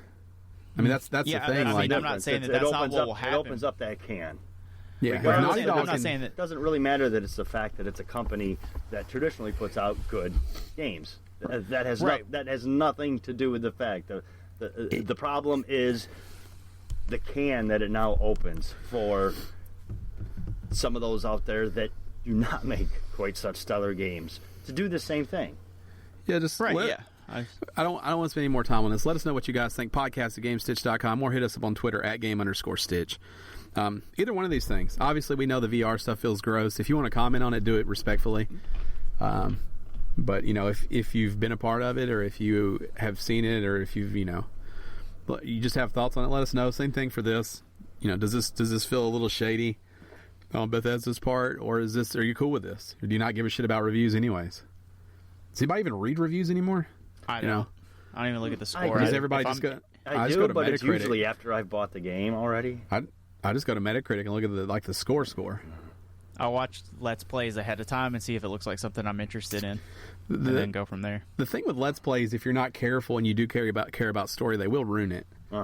So you have to really pay attention to the Let's Play that you're watching. Yeah, I agree with that. But I mean, it just 5 minutes on a Let's Play gives me a really good idea of whether or not I'm going to enjoy playing that game. And a lot of instances I like to review it myself. Based on people are going to buy the games regardless of whether there's an influencer on YouTube or a review, or it's a game people just want. I mean, that happens to me. I've been burned by it. I've also been pleasantly surprised by it. So, Alpha Protocol. So, yep. Wow. The burn bot example was Naughty Bear. The Division. The Division. What? Moving on. Yeah, Fairy you Tail better fights. move on. Oh. We spent all last week talking about what we don't know about the NX. Let's talk about it again. Let's talk about what we still don't know, and we won't know until apparently January of 2017. Because that's the next time that Nintendo plans to speak in detail about the NX. About it. Jesus Christ. Right. They did say that they didn't reveal everything about the NX yet. Oh. Do you like that name better than Switch? Do you like NX better? No, I like the Switch. I like the name. Okay. I think it's cool. So we're going to just kill the NX. We're just going to say Switch. You assholes have to know what we're talking about. I kind of like That's all you should call I it. like Switch too because it tells what it is. It's right there in the name. Yeah. I like Switch too. I just don't know if our listeners are ready to only hear us say Switch. It's the Switch. Yeah, it's the Switch. It's the Like Switch how been long- revealed as the Switch. Let's So rename it to the Transformer because it transforms. As soon as it's revealed, you just drop code name. You don't feel the need to remind people that the Switch is the NX. No. No. Matt wants to hold everybody else's hand on everything else today. But he's cool letting this go. I mean, grow up, read a little bit. Oh, now they got to now read. you come around. So the NX Switch, Nintendo announced that they won't be doing any kind of updates on it till January. I don't think they gave an exact date, but January 2017. They said they have not shown all their cards yet. January 20th. That's not the date. I know, I'm just saying. I'm calling Okay. Well, it. you need to probably mention that part So- first. That you're calling it, right? Because I don't want people lined up the 20th to watch something that's not fucking happening. Let me hang on just a second. Let me get a more solid date. January the 16th. If you listen to our podcast, It'll be quicker. It'll be sooner than that because they need to get it out. Because some of this then won't it be will good news. January. Give me a Friday on the first. No, give me a Thursday the first week. All right, so that's the 5th. So on Monday the 9th, when you listen to this podcast, Monday the 9th day of We'll have January, details, we'll have all the details you need. Yep. Presumably, that's our prediction anyway. For the Guaranteed. I'll Switch, make Switch and that shit X. up. Yeah, the Nintendo Switch and X. Switch Nicks. The Nintendo Nix. Do you think they're going to announce a bunch of other dumb shit that clips on the side? No price, nothing. Oh yeah, dude. More What can go on the accessories, side yeah. of this battery? Oh, dude, you can. There's touchpad over here now. Now there's a fucking dolphin. Just 3 touchpads, or like 2 amiibo pads and a Oh, battery. in the God, middle. drop an amiibo pad on that thing. Right. That's the sound it makes. You can stop now, though. I can't. I'm switching. I call it switch tick. We could, yeah, maybe we should do a show completely dedicated to what kind of stupid stuff they're going to put on there. Not until we know. There's probably a show's worth of content. Knowing Nintendo. This is an e-card reader that just snaps right in the side. You're like, damn, SD Nintendo, card this is reader. old technology. Right. This is old technology. You snap it in here, you turn it sideways, and now it controls a drone outside. Right. Oh, shit. I'll see Put why this thing not. on here and it plays shit. Nintendo 3DS All of a games. sudden, Nintendo's making war machines, huh? If you get the new 3DS, it actually slides right onto the side. Oh, you got a flashlight? Snap it in. Turn it on. They We did, put now, one on they X. did say, I did hear them read somewhere this week that The flashlight, yeah. Yeah. they weren't killing the DX. You know Yeah. what? You know why they're Well, saying that's because that? it's going to attach to the Because if NX. it fails, they need to still have the Or DX. does- Because Switch. they need that's their safety blanket. That's their security blanket.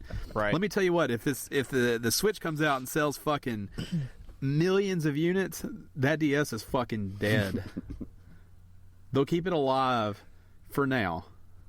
The Switch is the first Nintendo console since the GameCube that I am Excited for, right now. actually? I'm buying it. Yeah, right now Yeah, I'm buying it. planning on putting Don't money worry, down they'll to fuck it pre-order. up before then. They'll fuck it up on January the 9th. Don't They'll worry fuck about it that. up. Don't worry, they'll fuck that up way It'll before come it out and gets be here. $900. It'll be fuck that. I'm gonna get one. I'm gonna sell a car or something. Donate a kidney. Super Data published a report for September 2016 revealing revenue. I thought this was interesting. I'm just going to read top 5 games for each platform. Go for it. For PC, number 5, Overwatch. Number 4, Dungeon Fighter Online. Number 3, Crossfire.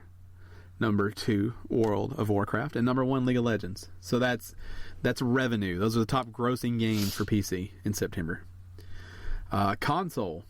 Let me do mobile next because nobody gives a shit. Right. I should have started with mobile, actually, probably. No, I'll just do mobile now. It's fine. You can't go back.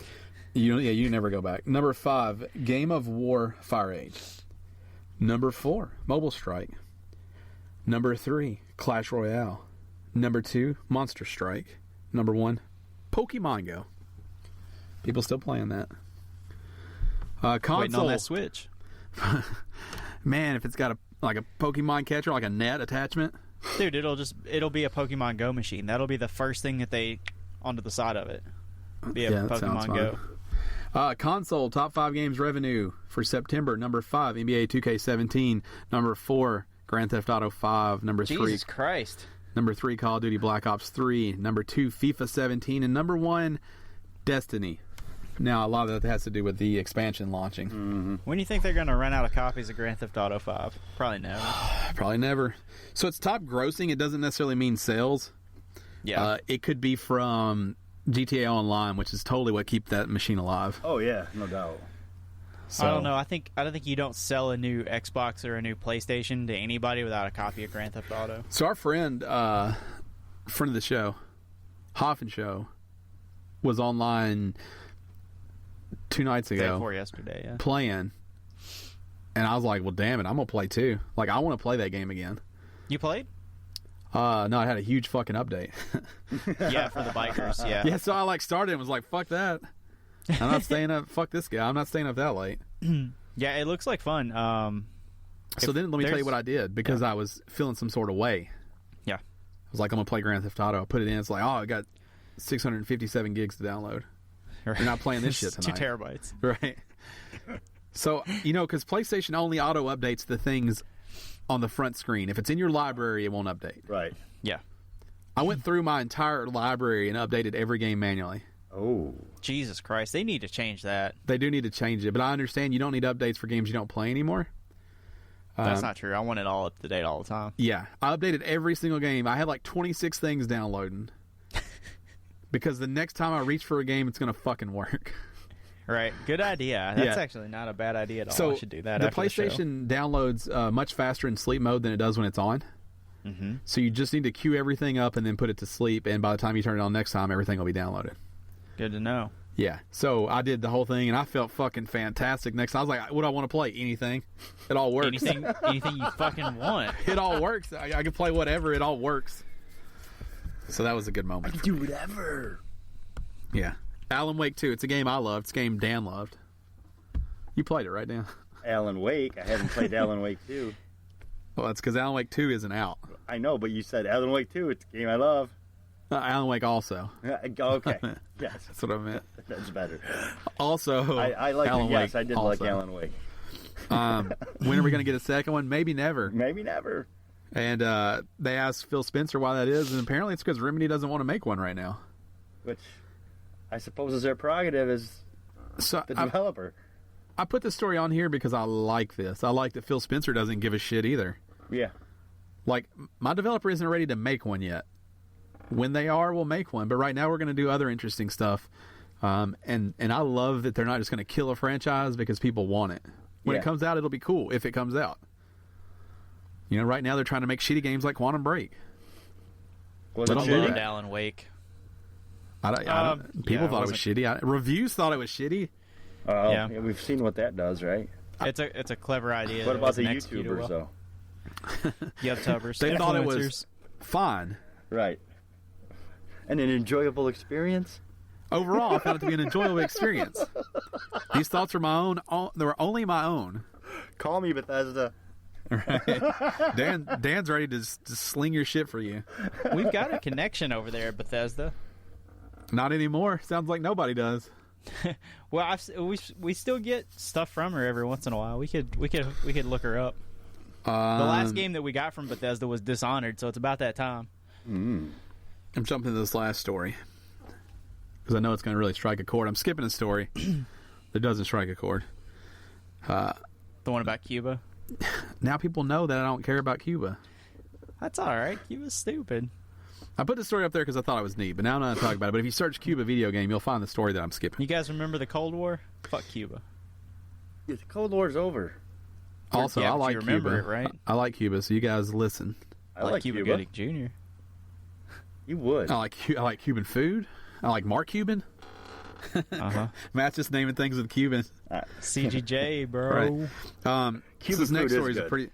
There's a Kickstarter campaign for the ultimate gaming deodorant. Ooh. I don't need that. Nope. They want $25,000 to make it a reality. Whoa. So if You you've got a ever lifetime supply? been sitting in your filth while playing a video game and thought, I wish there was a product specialized for people who just sit here but still sweat somehow. Actually, It Ryan, sounds like that it might be a sounds right up reality. your alley. Yeah, it's on here for a reason. They need that, and they need some kind of, like, wipe, like, that removes Cheeto and Dorito dust instantly, so that if you're, like, eating, you can just, like, dick your... Wow. You can Wow. dip your hand into a thing, It just dick and right it in. cleans it right out. Just dick right in. You know the things that have, like... I don't know if you've ever seen this. It's like the foam pads. It's got, like, a solution at the bottom. Yeah, It's you got, dick like, right in it.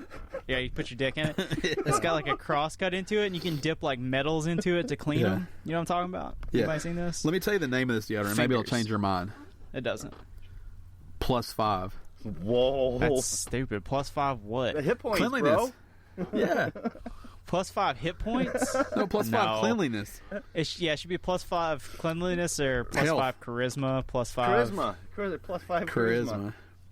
Yeah. So let me see how much you have to pledge to get one. Okay, so Plus $7 five, gets you a single pledge. Gets you one bottle. I don't like they're calling them bottles. It's a Is it a roll-on? Spray. No, it doesn't look like it. If you help them hit their stretch code, you get to actually pick. It's a deodorant stick, but up top it calls it a bottle. Anyways, you get to help pick a fragrance if it hits its stretch goal. 3 packs, $10. Dorito 6 pack, fragrance. 24. Smells like Code Red. Yeah. Oh man, I love Code Red. Smells Yeah. like game fuel. +5 is the ultimate deodorant. One try and you'll see how +5 will level up your game. No. That's straight off the Kickstarter. No. Take it back. They've got 48 backers for $1,200, 25 days to go, but again, they're seeking $25,000. So if you smell bad and you play a lot of games, get out there and throw these guys a couple bones. Mm-hmm. Or if Or dick them like down Matt or said, whatever you're gonna do. Yeah, like Matt whatever said, Matt dick 'em- likes to dick- do. Just you dick know 'em how down. you dick. Yeah. You just Nope. dick. You just dick. You know how dick. That's pretty much what happened. Yeah. Speaking of Matt being a dick, he forgot to ask a question of the week. Yep. Had we asked a question, it would have been, what is your favorite scary game? Since There's Halloween still time. is right around the corner. Not time to read it. It'll be after Halloween. We'll be talking about That's Thanksgiving. okay. It'll be Halloween will have passed during We'll be the like, week. what's People your will be thinking of favorite? it. What's your favorite Thanksgiving game? What is your favorite scary game? Until Dawn. What's yours, Dan? Ooh. Copy me. Copy me. I might have to. Until Copy Dawn me. is good, but nothing's gonna ever Copy me. beat the moment in Resident Evil. Yeah. I think that's mine too. Mine is actually the Resident Evil remake on GameCube that was free for PlayStation Plus this month. I think that takes the original game and makes it that much better. It's spooky and creepy. It is definitely creepy, but part of what made those games so creepy to me is that they didn't look good. And it didn't You couldn't control tell. well. Yeah, like the first Silent Hill, it controlled like a And it took you a brick yeah, in a bag of dog shit. It took you But that 37 minutes to turn around.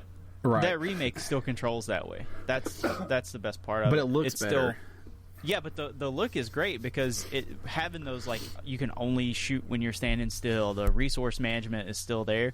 Yeah. But having the lighting effects and stuff like that really makes that game. That makes that game scary. But even going back to the old one doesn't hold up. Like, it's not scary to me now. Right. But the first time I ever played Resident Evil, I was terrified. Yeah, but I mean, that first moment just... Yeah, but you're chasing that high forever. Like, you won't ever get that out of that game again. Resident Evil Remake has those moments. Like, there's that... If you've never played it, there's an added If you've never played it, I'm going to ruin it. There's an added boss in the cemetery that's easily one of the creepiest bosses in the series. Plus, they added the redhead zombies, like the Red Skull zombies. They like chase you that weren't in any other Resident Evil. Is Captain America in this game too? Yeah, there's like zombies in Resident Evil, the remake. When you kill them, if you don't destroy the head, when you come back to the area later, the head will have turned red, and they're extra aggressive. They're like an instant kill. They chase you. You can't stop to shoot them. Nothing. They're crazy. How do they grow a body?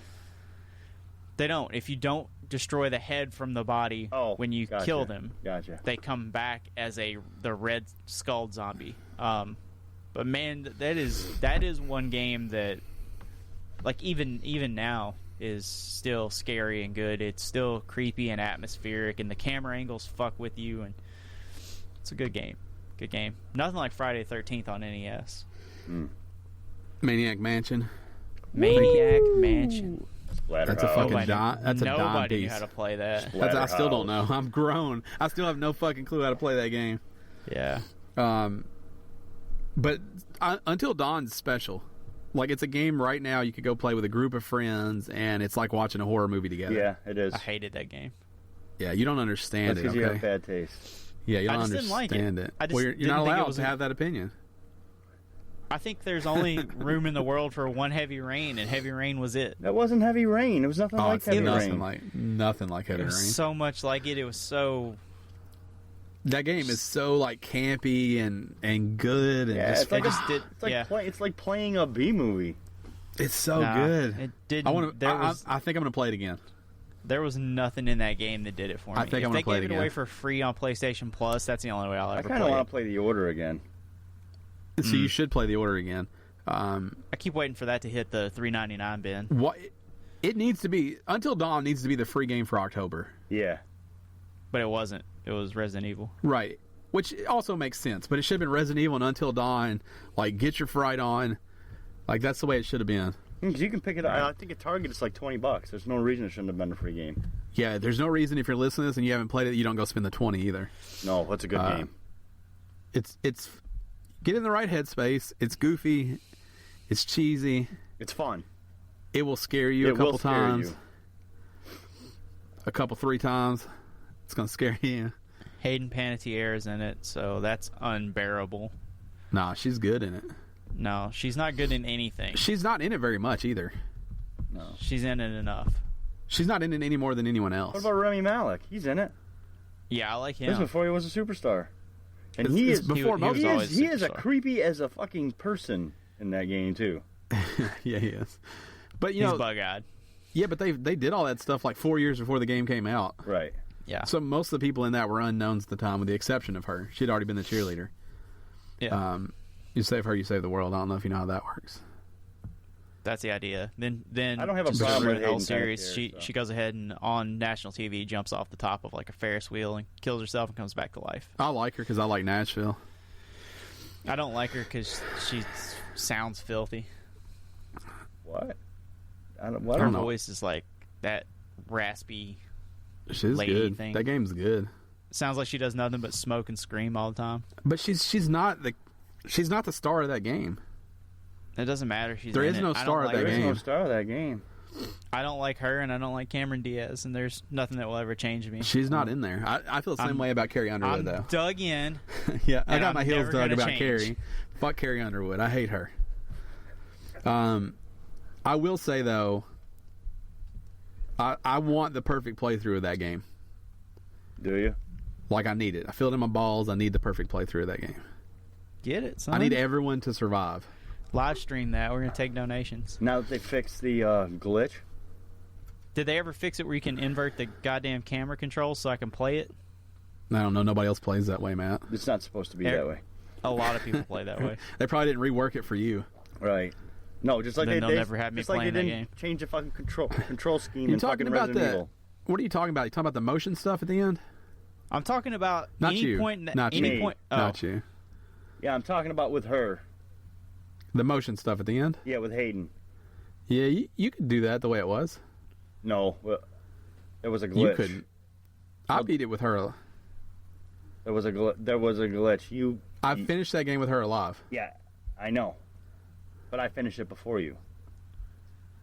I'm pretty sure. And I couldn't get it. And then I tried to go back through and play that mission again. And they had done an update and fucked up a glitch. I don't think so. Okay. I remember fucking reading about it. I agree to disagree. I beat it with her alive. I beat it with her dead. But I have never beat it with everyone alive because I lost somebody super fucking early on. And I didn't want to go all the way back and have to play that game all the way forward. Who'd you lose? Michael? Is that his name? Mike. The jock? Yeah. Oh. Mike the jock banging that lady out in the snow on the picnic table. I'm fairly certain I killed Michael as soon as you can fucking kill Michael. Why? You didn't like him? No, I didn't mean to. I still don't know how to save him. I made a decision with Michael that I could not reverse. I think he's the only one that died for me. I beat the game with only him dead. I'm trying to think. Because there's a trophy for all the girls surviving and a trophy for all the guys surviving, right? Yes. I didn't get that. So a lot of people lose Jessica. But because Jessica, there's a move set at the end with Jessica that you have to nail or she dies. Yep. I did that. You have to make the right choice, and you don't know the right choice. But I did it with her surviving. But I lost him like real early on, like super early on. He might be like I can't remember all their names. Well, you've got those two names are right, Jessica, Michael. Who's the fucking bitchy dark haired girl that I fucking hated and I really wanted her to Michael. die? That's Michael's girlfriend. I can't remember her name. That's her name, Michael's girlfriend. Sarah. She's new to the group or something like that? No, she used to date who we're going to call Dave. Which is because you don't remember his name. Which is the white guy who is really likable who now dates Jessica. You see how good this is? No, I don't like it all. Yeah, See how good this is? That was immediately one of the things that turned me off. Because air quotes Dave was played by Agent Grant Ward in Agents of S.H.I.E.L.D. It's so good because of the conversation we're having right now. Right. Hold on. I know we're running long, but I feel like I need to get you the names. I feel like it's important. Not who played them, but we need the names of the people. This is terrible. Okay, Samantha. All right. Josh, Jessica, Christopher, Matthew, flamethrower guy, sheriff, detective. See those names though? They're so good. Sam, Josh, Jessica, Chris, Matt. Like those are the kind of names that are in shitty horror movies like that. Exactly. Right.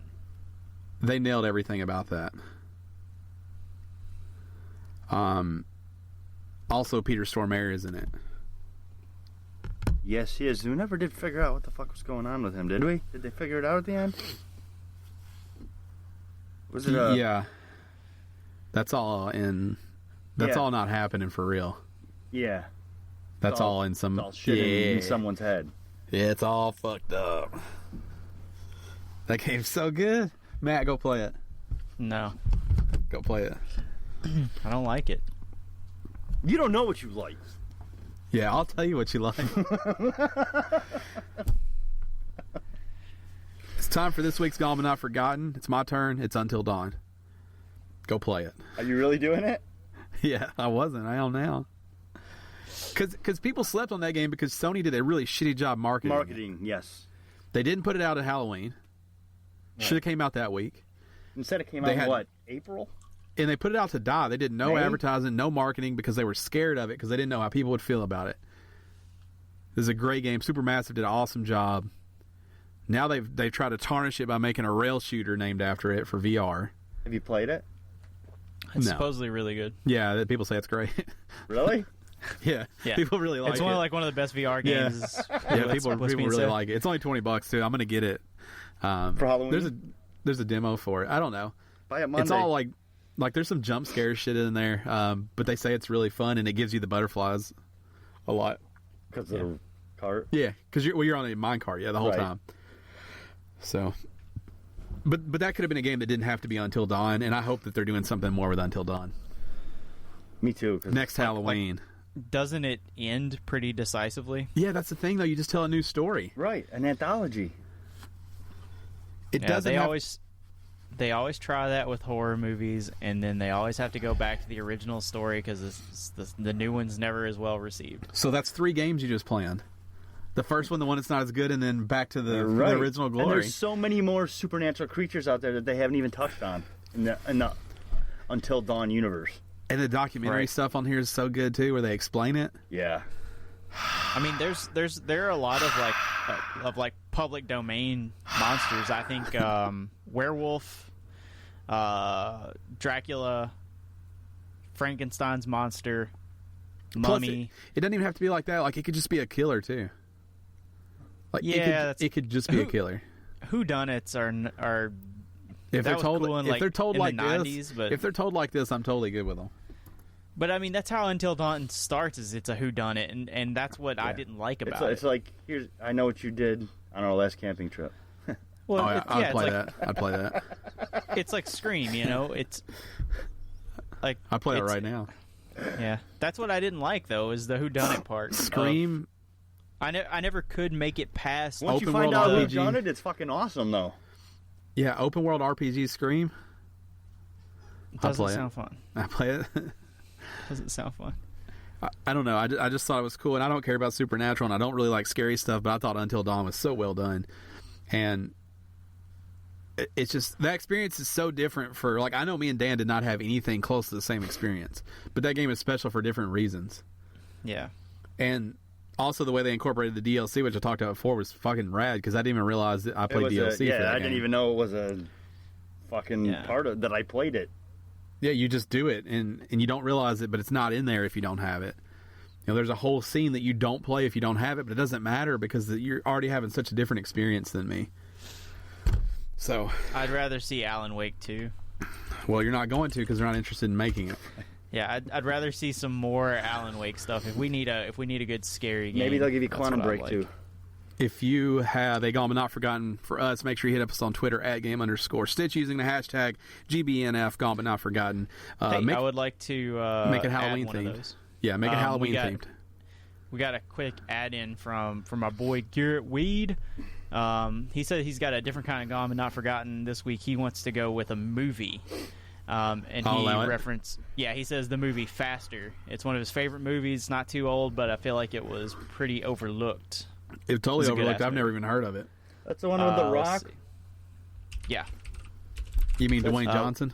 Let me get you a synopsis real No, quick. he gets he gets out of jail and avenges his brother's death. That's about covered. Hold on, Yeah. I want to read. It's really I want good. to hear the synopsis. I'll decide if I want to watch it or not. Let's see. Nothing I'm extra, looking- just what it says. Okay, let me grab IMDb. Okay. All right. An ex-con gets Okay. on a series of apparently unrelated killings. All right. He gets tracked by a veteran cop with secrets of his own and an egocentric hitman. That's it. That's the synopsis. That's not a good synopsis. I'm going to pass. It is really a fantastic. It could be film. a fantastic movie, but I points off for the write-up. I feel like Yeah, the write-up sucks. I feel like I'm thinking of a different movie. After that, I also feel like you're thinking. Are you thinking of the Paul Walker movie? No, Are you thinking about Standing Tall, no, Walking Tall? What the fuck is the Walking name of that Tall. movie? Walking Tall. No. Is that where he's got the 2x4? I thought. I'm thinking the one where he was the getaway driver. Still standing? That's Drive. With Ryan Gosling. No, Are you thinking about The Notebook? Dwayne Johnson was the getaway driver. They got caught by Yeah, people that's they this stole movie. money from. And Yeah, that's this movie. Is it that one? Yeah. Okay, I thought Yeah, so. here's let me there's maybe that's not this one. We got to button it up. We don't have time for this. All right. Yeah, okay. Ain't nobody got time for that. Yeah, it's got a 6.5 out of 10 rating on IMDb, but Faster is a really good ass movie, and you should 100% Doesn't sound watch like it. either one of y'all have ever seen it. Garrett also writes in last week's question about which video game world would you like to live in. He got on the same page as me with this one. He says Forza Horizon 3 specifically. He says, quote, nothing but beauty, freedom, music, and a damn good time. So I agree with that. I think a driving game where you have access to all these supercars and a cool place to go drive would be a great place to live in, too. Don't forget to follow us on the social medias. I'm at Podcast Ryan. Dan is at Shirtless Dan. And Matt is at Goddammit Matt. As a company, we are at Game_Stitch. Follow all of us individually and as a company. As we told you at the beginning of the show, we got a giveaway coming up for episode 200. You guys look confused because I haven't recorded that yet. I don't look confused. I figured I knew what was going on. No, you look going confused. with it, bro. Matt looked totally confused. I'm watching Alan Wake. We're gonna add that in post. That's some. So episode 200 is coming up. Tell them about this Episode giveaway. 200 is coming up, and we want to do something special for you guys because you're the reason we made it 200 episodes. It's kind of a big deal. Yeah. So for episode 200, we're going to actually give away a care package. That's what we're calling it. Gamestitch care package. It's going to have some fun things in there. Some things that are from our personal collection. Some things that everything in there is nerd culture related or gaming related. So I think you guys will really enjoy it. We're going to give that away.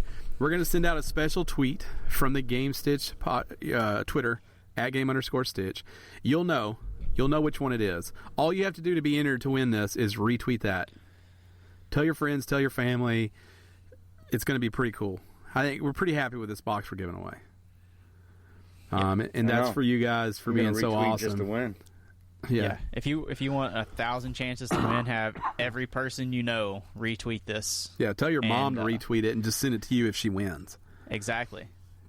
She can just give us your address whenever we ship it out. We don't That's give fine. a shit. We'll send it to whoever gives us the right address. Right. We don't care. What we're looking for is a bunch of retweets. We need you guys to share us. Right. And we're going to reward you for that. All right. The point is that we give this away.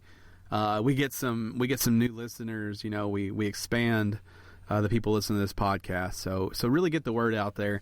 We're also going to do some other stuff we'll talk about next week on next week's episode.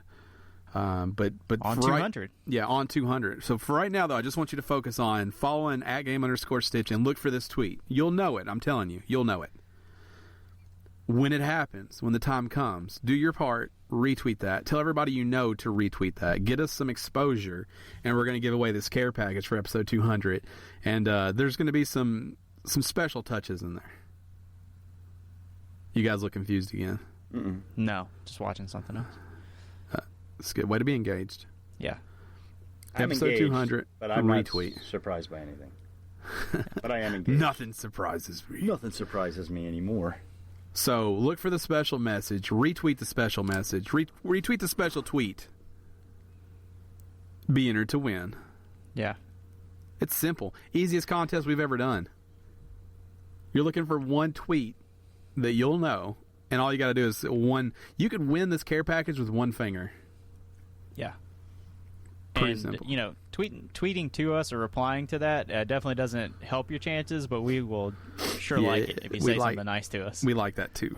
Yeah. But like you said, it's a random number generator, so just tweet it, retweet it. We end each and every episode with a special segment we like to call One Final Thing with Uncle Dan. This week, it's no different. It's pretty basic this week. It's basically going to wrap up our whole episode. First of all, just fucking retweet so you can win shit. Okay. I like it so far. 2, when you're online, multiplayer, don't be a fucking bag of dicks. Bingo. Like that. Do you? Is there a third coming? Yes, there's I'm on board with this. Yeah. Let's keep going. Yeah, there's a third Yeah, coming. this is Dan's like, what did we learn? Like the recap from the show. I kind of like this too. Number 3, Oh, that'd be fun. Number 3, play until dawn. Okay. Especially So- with it I don't being like that Halloween, it's going to be that much I better. don't like that. So that's what a recap, Dan's Number recap. 4, ignore Matt at all times. That's probably true. It's running a bit long. I got to be honest with you. What my Your It's recap. getting out of hand. Yeah, recap? yeah. Now it's yeah. getting personal. Now I you're don't just like saying it. things you've always wanted to say, and you feel like you have a platform for it. Right. This isn't called soapbox. Right, I'm preaching. Yeah. I'm preaching from the Right. soapbox. right. I like the recap though. Okay, so that's about it. I just the important stuff. Take here. Don't be a dickbag. Just retweet the shit so you can win, and fucking ignore Matt No, Until Dawn was the until last one. dawn. All right. I don't like either one of those. I like ignore Matt better. I think that's a more pertinent lesson. This has been episode 199. We're a week away, folks. Look out for that special tweet with that special sauce on it. Yeah, you guys watch the Twitter all week. I'm going to be posting stuff. There'll be a thing. You're be looking back for to a normal thing. routine. Yeah, you're looking for a thing. There'll be a thing that happens. No special Retweet that sauce for thing. this guy. I'm Yeah. going to pin it to the top of the Twitter. Like, you won't be able to miss it. You're right. You don't want to miss it because you'd make Yeah. you a real asshole if you missed a free chance to free win something free. Right. If you a free box of goodies, you're a real dickhole if you miss out on that. Just keep saying free because we're going to plant that seed. Now, if you want to win something free, totally free, you don't have to do anything to win the free thing. You want that free stuff? Free. Free. Free click. Free It's so click. free that we're paying the shipping. Like, you don't pay for anything. They'll pay for a You're guy. gonna get. What a shitty thing if you want it. Like, you just we always made you pay shipping the shipping and handling. and handling. There's places that do that. Yeah. No, Yeah. what we're gonna do is you're gonna win. You're gonna direct message us where you want us to send the box of free stuff, and then we're gonna send you a box full of free stuff. Yeah. And then when you get it, what you should do is open it up and take pictures and share with all the Gamestitch Yeah, community, all the community. free things that you got for So free you're from winning us. the For you're free. winning the Seriously. free things Seriously, for folks, free. don't drop the ball on this. It's fucking really Yeah. simple. And It if is you can't free. handle Free. this, and maybe you're one of these people that shouldn't be buying video games before you read. Right. Well, let's So- not insult them. Free. It's free. So when you're winning the free packages that free you didn't have to do anything free for, Free. just free. remember you're also free winning shipping. You're It'll winning also two free be things. wrapped like a Christmas present, so it's a early gonna- Merry Christmas from us. So You're gonna wrap Merry, it? Merry free Christmas, free Christmas. Are you really going to wrap it? Yeah, we'll wrap a Christmas present inside of a box. Okay. It's free. Free. We got to make it nice and free for Are you them. going to wrap it in Christmas wrapper? Free. Yeah, free Christmas wrapper. It's free. I got some Wii paper. I wish I was where you were so I could give that to you. Oh, brah. Well, Free. hey, mail it to me. No, don't make promises. We can't do it. Free. It'll be free. free no matter what. Free. All right, this has been episode 199. Next week's episode will be free. Over and out. Just like every episode. Good night. Good night. Giants are on a bye, but go Giants anyway.